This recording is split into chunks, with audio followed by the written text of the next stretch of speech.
Quel est le but de ce programme? L'acquisition d'une plus grande conscience de la respiration. Vous allez voir que la respiration est un allié très puissant pour apprendre à gérer ses douleurs, revenir à sa respiration dans le corps, partout dans le corps, pas que au niveau de la respiration de la tête, hein, en raison de son utilisation comme objet d'attention, en particulier pour ceux qui souffrent de douleurs chroniques. Compréhension de concepts clés, vous allez voir que chaque semaine, on va aborder un concept, un thème général en rapport à la douleur, bien entendu. Souffrance primaire et souffrance secondaire, résistance, acceptation, blocage, noyade, c'est des exemples de thèmes qu'on va aborder. Et des pratiques, tout passe par la pratique. Donc il y aura toujours des exercices qu'on fera en grand groupe et des exercices que vous ferez à domicile. Le plus possible, c'est jamais plus que 10 minutes, les exercices. Ces 4 diaphragmes, le diaphragme crânien étant une expansion ménagée que vous voyez apparaître ici, la fosse du cerveau et la tente du cervelet. Le diaphragme cervical étant constitué de la langue, des muscles susioïdiens et de l'osioïde. Le diaphragme thoracique, très connu, qui est une séparation, une grande cloison musculaire qui sépare l'abdomen de la cage thoracique. Le diaphragme pelvien, cette grande corbeille musculaire qui relie le sacrum aux os iliaques, aux os du bassin. Ces diaphragmes vont travailler ensemble, en synergie, et vont stimuler la circulation, vont stimuler les différents centres nerveux. Le diaphragme thoracique, vous voyez, c'est un muscle très intéressant, très important, va descendre à l'inspiration et remonter à l'expiration. Il va mobiliser les viscères, les intestins, le foie, le pancréas, la vessie, et ces viscères vont descendre à l'inspire et remonter à l'expire et vont stimuler le diaphragme pelvien. Vous voyez la dynamique, la mobilisation de toute la colonne lombaire lors de la respiration. Vous voyez ces viscères qui descendent lors de l'inspiration et qui remontent lors de l'expiration. Le diaphragme et la respiration vont jouer un rôle de brassage des viscères. Tous les muscles se mettent en action lors de la respiration, les muscles dans le dos, les muscles au niveau de la gorge, au niveau de la mâchoire, au niveau de la nuque, les côtes se mobilisent, elles s'écartent à l'inspiration, elles se rapprochent à l'expiration. Et pendant toute la respiration, les muscles abdominaux sont importants pour l'expiration forcée, mais aussi pour offrir une certaine résistance au diaphragme. Et vous pouvez respirer lentement dans le ventre et dans le périnée.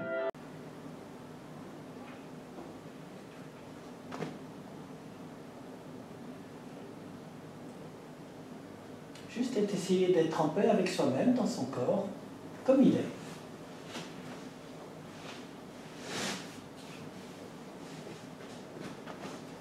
Et puis s'il y a des douleurs actuellement dans le corps, pour une fois, en général, on cherche à les éviter, à penser à autre chose. Mais là, on va juste essayer, pour une fois, de s'intéresser à cette douleur ou à ces douleurs qui sont dans le corps. Juste avec confiance. Quelles sont les sensations physiques douloureuses juste maintenant? Je vais vous demander d'essayer de les localiser. C'est à quel endroit précisément? Si ça bouge, vous essayez de voir à tel endroit, à tel endroit. Puis en cherchant des mots pour qualifier la douleur. Est-ce que c'est une douleur qui est lourde, pesante, comme un poids? Ou est-ce qu'elle pique? Est-ce qu'elle est aiguë, grave? Est-ce que ça chauffe? Ou est-ce que c'est comme quelque chose de dur, d'acéré? D'autres mots?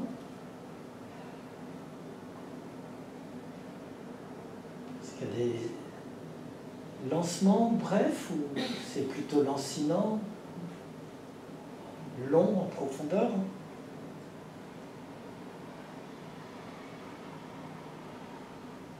Est-ce que c'est figé, toujours pareil, ou imperceptiblement ça change, parfois plus fort, parfois plus faible, comme des courbes? Juste observer avec curiosité, confiance, comment ça traverse le corps.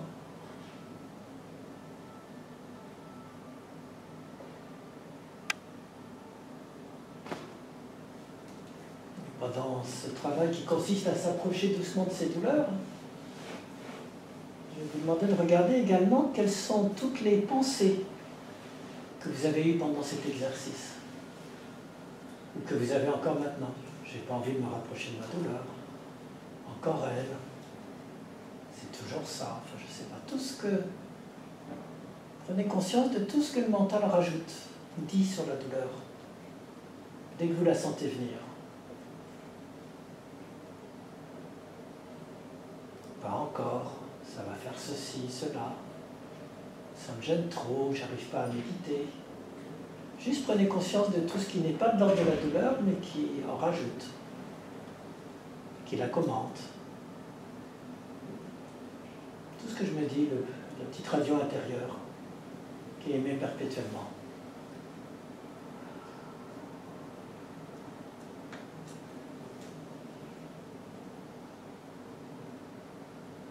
Puis je vais vous demander d'explorer encore une troisième chose par rapport à ces douleurs que vous avez, juste maintenant.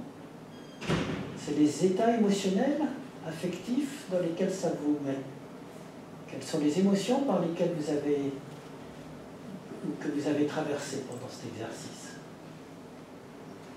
Peut-être de la peur de regarder la douleur, peut-être de la crainte, peut-être de la colère contre elle, ou contre l'exercice. Pour ceux qui connaissent. Les deux flèches de la douleur, ben on va voir tout de suite, mais ça je préfère le faire tout de suite. Non, je peux vous le dire. Les deux flèches de la douleur, c'est le premier thème qu'on va voir. C'est-à-dire que la douleur physique primaire, c'est une évidence. J'ai mal. J'ai mal là, ou alors ça passe partout. C'est ce qu'on appelle une douleur physique. C'est comme si on se faisait tirer dessus une flèche. Celle-là, j'y peux rien. Je reçois brusquement une flèche dans mon corps. C'est la douleur qui se réveille. Nos réactions mentales et émotionnelles habituelles à la douleur physique, c'est une seconde flèche. Je ne voudrais pas être cette personne, je voudrais retrouver qui j'étais avant. J'en ai marre, c'est pas possible, ça va continuer, je sais très bien comment ça se fait. C'est le cycle qui commence, et après je vais avoir mal, ceci, cela. Ça, c'est mon mental, c'est pas mon corps. C'est mon mental qui travaille, qui surenchérit. Donc, la première chose, c'est déjà de voir qu'il y a une différence entre la douleur primaire, elle, j'y peux rien, je ne vous la supprimerai pas. Par contre, tout le mental, les émotions, les histoires qu'on se raconte dessus, ce sont des flèches que notre mental nous envoie en plus. Et celles-là, heureusement, on peut faire quelque chose sur elles. C'est un petit peu le cadre de base. C'est d'apprendre à revenir à la douleur elle-même primaire, mais pas obligatoirement d'écouter toutes les histoires que mon cerveau me raconte. Le pont, je peux me mettre au-dessus. Ou je peux, moi, sauter, effectivement, me mettre à côté. Et puis, je vais essayer de regarder le train passer, plutôt que de sauter d'une pensée à l'autre. Ok, j'ai cette douleur, c'est ma locomotive. Hein, mais je ne suis pas obligé de faire tous les wagons qui sont derrière comme un contrôleur. Hein. Bon. Quelles sont les tendances spontanées qu'on a pour ne plus avoir mal? Qu'est-ce que vous faites en général? Prendre des médicaments. Médicaments. Quoi d'autre? Dormir. Dormir. C'est quoi par exemple? Chacun. Oui, faire des activités, par exemple manuelles. Oui. Oui, s'occuper, faire un gâteau, faire une activité manuelle. Oui. S'occuper. Lire. Lire. Se plaindre. Comment? Se plaindre. Se plaindre, bien sûr. Bah, c'est une réalité. Hein. Oui. Ça, c'est ma colonne faire. Je saute d'un wagon à l'autre. Hein. Je cherche à ne pas regarder la douleur. Qu'est-ce que ça voudrait dire d'être plutôt que de faire? D'être avec votre douleur. Accepter. Accepter. Ah, c'est d'accepter. Qu'est-ce que tu disais? J'ai pas entendu. Le courage. Le courage, ouais. La patience. La patience. Ouais. Parce que moi j'ai vu d'expériences, bon, je suis retraitée quand même, Mhm. hein, Et des fois, quand je devais me rendre sur Paris de bonne heure, etc., c'était pas facile. Hein, Ouais, c'est ce qu'on disait. Pas Moi, j'ai facile. du mal à trouver Là, un plan. déjà de prendre ce rythme, parce que c'est vrai qu'on n'a pas, on a un autre rythme. Et là, on se dit, il faut qu'on arrête, il faut qu'on fasse. Ouais. Déjà, ça, c'est déjà.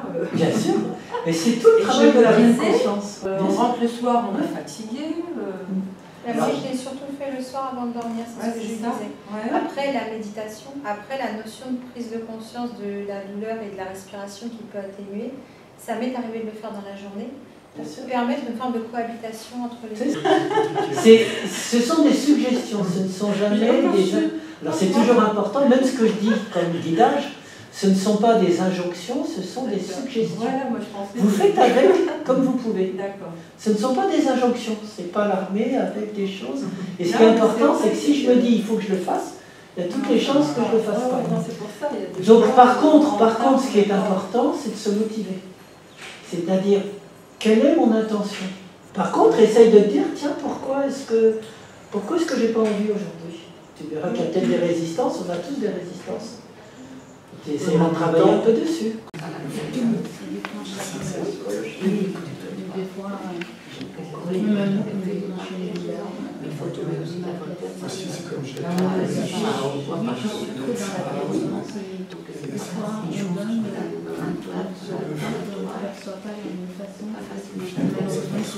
Enfin, c'est comme si je me disais d'avance, ça ne pourra pas marcher. Ma douleur, elle est là, elle va me pourrir ma séance, et elle va me pourrir ma nuit. Et c'est ces moments quand tu dis que quand on a mal, on ne respire plus en fait. Et c'est parce qu'on ne respire plus qu'on a mal aussi. Je ne sais pas comment dire. Et quelquefois, quand je m'obligeais à remettre du souffle, et ben je pensais au souffle et je pensais moins, mais ça joue à un fil. Hein. C'est-à-dire que accepter de aussi lâcher un peu cette affaire. Enfin, pour se recentrer. Mais ça joue à des... Au début, c'est juste sur... Oui, ça joue à un fil aussi. And comfort. If you can easily reach around the front of the knee or back of the thigh, then engage the core stability by keeping the lower back and pelvis still, and gradually raise the knee and lightly take hold of the leg.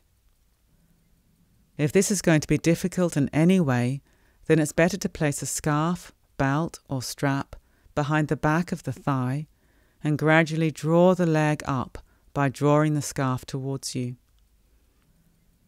The main thing is the part. Support your lower arms on a firm surface such as yoga blocks or telephone directories if you have weak or painful wrists. Lightly push down into the floor with your hands to create a sense of openness through the upper back without collapsing into your arms. Maintain a sense of light tone in the abdomen to provide support, and allow the spine and pelvis to be in neutral, so the spine can follow.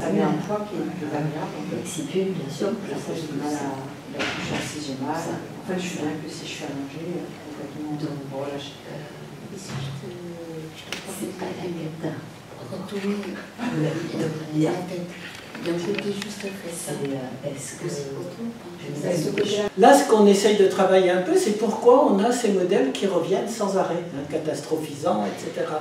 Ben, c'est tout bête, hein, c'est que... Non, attendez, on va parler du biais de négativité.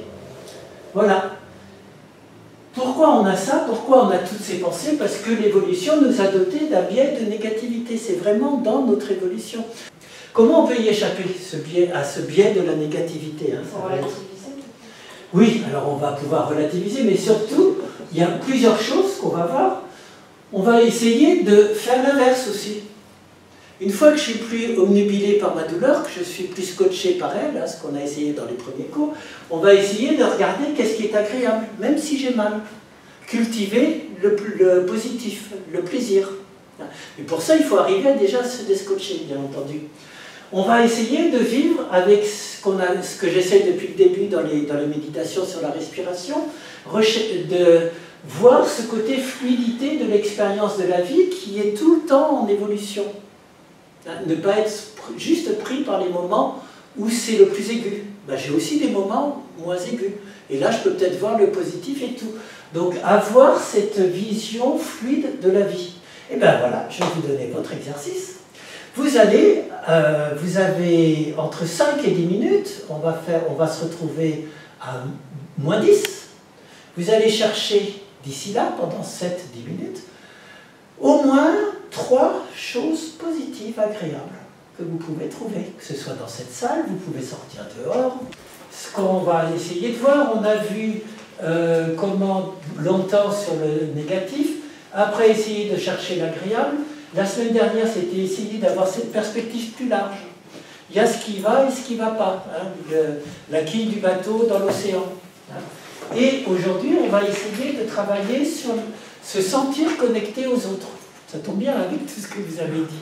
Le fait que travailler sur cette compassion, si moi j'ai des difficultés, l'autre il en a aussi. On a des destins communs. Si j'essaye d'être bienveillant avec moi-même, avec mon corps, je peux essayer de l'être avec l'autre aussi. Cette semaine, on va travailler sur cette fameuse bienveillance qu'on a commencé à essayer de voir pour soi. Hein. Est-ce qu'on peut essayer de l'étendre envers les autres? Ben, on va voir aujourd'hui comment ça peut essayer de se cultiver. Et puis d'essayer de se sentir connecté avec les autres, y compris quand c'est difficile, en travaillant avec de l'empathie et le sentiment d'humanité commune. Donc on va travailler sur des concepts qui sont la connexion et la résonance positive, et sur l'effort équilibré. On est en train de parler de comment on peut essayer de travailler avec de la compassion ou de la bienveillance. Quelles sont les réticences que vous le dites? Pourquoi je me dis ça ne marche pas d'essayer d'être bienveillant avec l'autre ou de se sentir connecté à l'autre? Parce qu'il ne fait pas d'effort de son côté. Il ne fait pas d'effort. Ouais. C'est toujours, voilà, c'est toujours ça. C'est toujours à moi de faire. C'est toujours à moi.